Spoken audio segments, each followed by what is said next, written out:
Hello guys! Meron na naman tayong unit na i-review. Ito po ay DA710V 4x2 Tiptronic straight seat power window yung front. So, yung kulay na napili ng ating customer is green and black. So, pinalagyan po ng combination na black na trim dito sa harap hanggang doon sa likod. So, makikita po natin yung likod mamaya.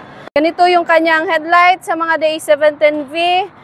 Complete LTO register, direct na po sa buyer. 13 inches mag wheels, 165 by 65. So, ito po yung design na napili ng ating customer. Ordinary lang po yung kanyang side mirror. Meron na po siyang mga rain visor. Kompleto na po yan, pati doon sa kabila. So, pinablock po yung kanyang door handle. Fully tinted po yung ating mga window. So, dito naman, makikita po natin yung kanyang brake drum. Kinulayan na din natin ng red. So, fully undercoated na po yung ating unit.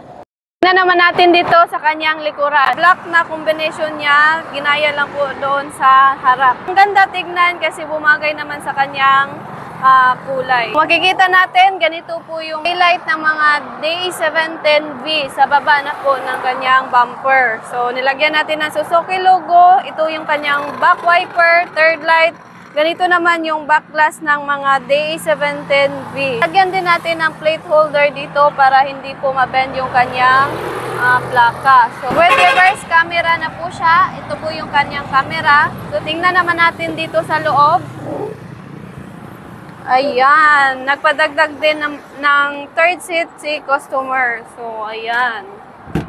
So, brand new matting, brand new ceiling. So, makikita natin, kumpleto po sa seat belt.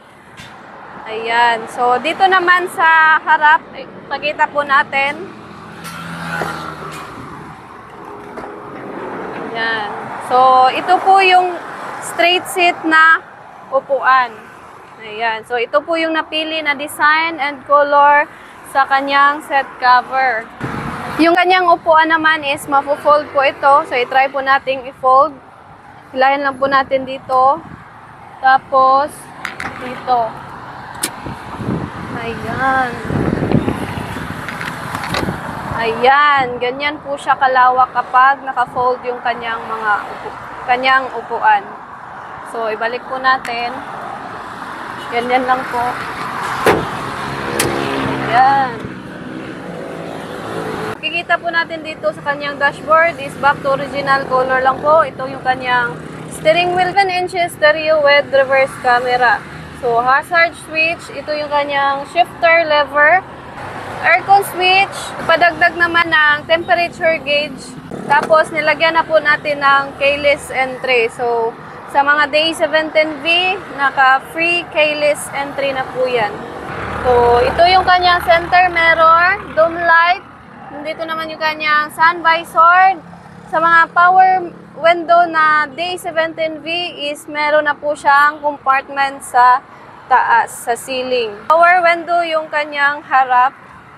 Ayan. Sa kabila. Ayan.